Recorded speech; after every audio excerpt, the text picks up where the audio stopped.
ーフィンに惚れ込んで58年、シェイプを極め続けて50年。これは波と共に生き、ボードを削り続けた一人のサーファーシェーパー、富永忠夫の物語。父がサーフィンを始めたのは12歳の時。きっかけは1955年、父が生まれたその年に、祖父が七里ヶ浜の海で米軍の兵士たちが波に乗る姿を目にしたところから始まる。当時はまだサーフボードを持つ人などほとんどいなかった時代。祖父は東京のデパートで一本のボードを見つけ家に持ち帰った。その瞬間から富永家のサーフィンライフが始まった。17歳の時、人生を変える旅が訪れる。初めてのハワイ。英語も話せない高校生が伝説のシェーパー、ディック・ブルーアーのシェイプルームに立ち、ボードをオーダーした。君が帰る日までに仕上げるよ。先生はそう言ってくれた。約束通り日本へ帰国する前日に完璧なボードが手渡された。そのボードで迎えた台風シーズンの稲村、8フィートを超えるチューブの中で、波、ボード、そして自分が一つになった。その瞬間に気づいた。父にとってのマジックボード、そしてシェーパーの人生が始まった瞬間だった。20歳で本格的にシェイプを始めた。背中を押してくれたのは長沼サーフボードの長沼さん。忠夫、削ってみるか？その一言。21歳でプロサーファーとしても認定された。海で、そしてシェイプルームで自分の生き方が定まっていった。1982年、父は長沼サーフボードから独立し、自身のブランドスタービングを立ち上げた。同時期にディック・ブルーアーの下でシェイプを学び始めた。10年ぶりに父は再びハワイを訪れた。17歳の時にボードをオーダーした少年が今やシェーパーとして再びその地に立っていた。ディック・ブルーアーのシェイプルームで父はかつての恩師と再会した。短い挨拶の後、先生は黙ってフォームを差し出した。一本削ってみろと。父は無心でシェイプした。削り終えると先生は静かにうなずき、親指を立てた。その日から父はブルーワーのアシスタントとなった。最初の2ヶ月間のレッスンを終え、帰国の朝、先生は20枚ものテンプレートを手渡した。ショートからロングまであらゆるモデルが詰まった貴重な設計図。このブルーワーデザインとお前の技術で世界レベルのサーフボードを作っていくんだ。その教えを胸に、父は鎌倉へ戻り、稲村にブルーワーハワイを構えた。日本でブルーワーの名を掲げながらハワイと日本を行き来し、シェイプと真摯に向き合う日々が続いた。しかし1985年、ブルーワーハワイのロゴがアメリカの商標権の問題で使用できなくなった。ノープロブレム忠夫。ブランドがなくても魂は続く。この際、自分のブランドを作れ。先生の言葉を胸に、自らのオリジナルブランドを立ち上げる決意をした。夏の終わり、サンセットビーチのヘンリーおじいちゃんがティーリーフを手渡してくれた。This is tea leaf. This is tea leaf. This is tea leaf. グッドラックの木と呼ばれるその葉を見つめながら、父は思い描いた。忠夫のティーとリーフブレイクのリーフ。その瞬間、一つのブランドが生まれた。それからの10年間、父はティーリーフを続けながら何度もハワイへ渡り、ブルーワー先生の下で学び続けた。1992年、10年間の修行を終えた。それは別れではなく、師から弟子へ託された静かな承諾だった。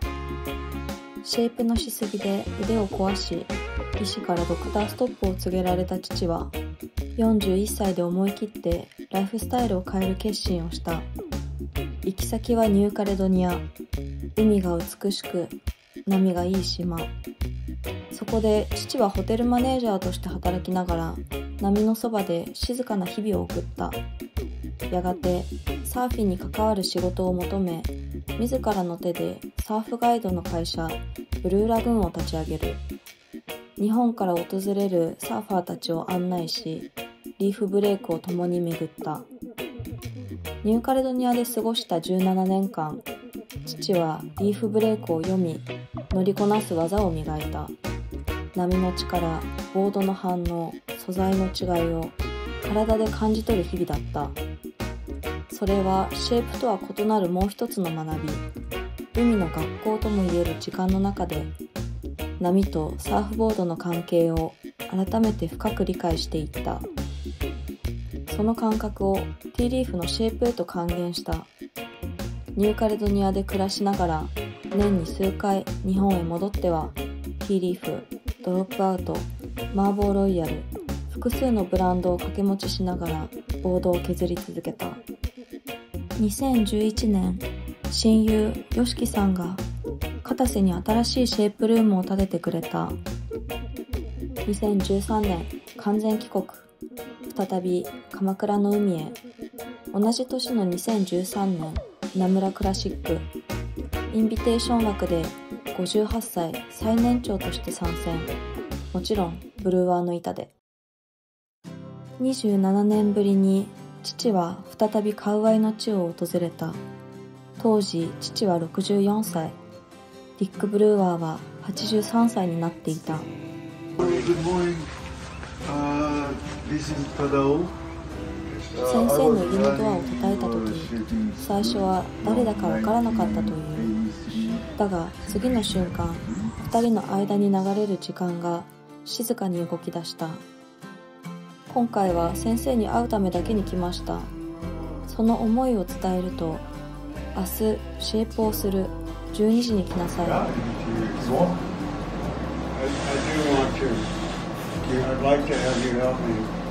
翌日のシェイプが決まった。翌日、二人はシェイプルームに立った。83歳の先生の手には、かつてと変わらぬ確信が宿っていた。その動きはゆっくりと、しかし一点の迷いもなかった。父は後に語っている。時が巻き戻るような感覚だったと。自分のシェイパー人生を振り返ってみても、板への向き合い方、削る姿勢、すべての根底に先生のスタイルが息づいていることを改めて感じたと。その再会は父に再び火を灯した。帰国後、父は以前にも増してシェイプルームに立ち、手を動かし続けた。その2年後、2022年6月、ディック・ブルーワー先生が海へ帰った。私は父と一緒にカウアイへ渡った。サーファーシェイパー富永忠夫のルーツの島。そこには父と青春を共にした仲間たちがいた。彼らが語る忠夫という名が今もハワイの波と共に生きていた。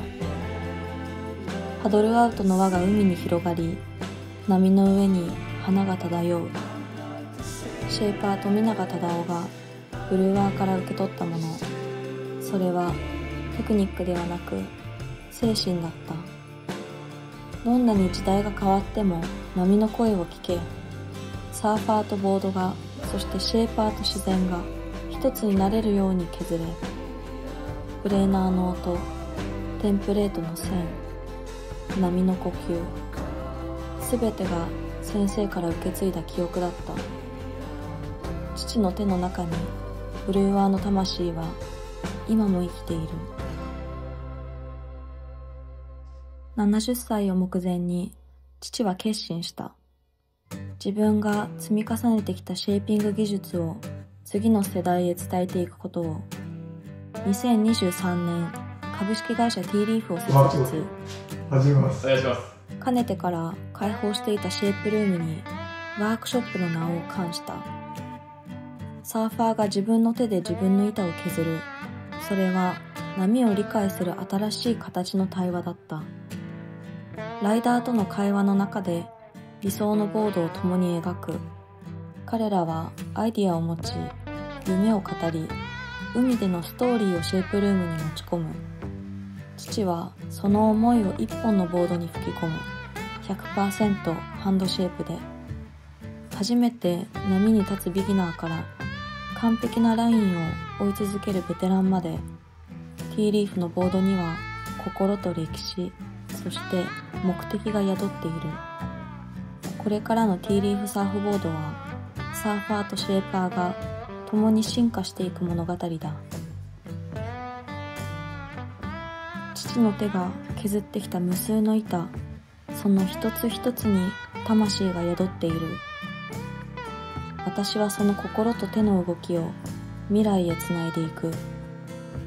ティーリーフサーフボード40年、波とともに。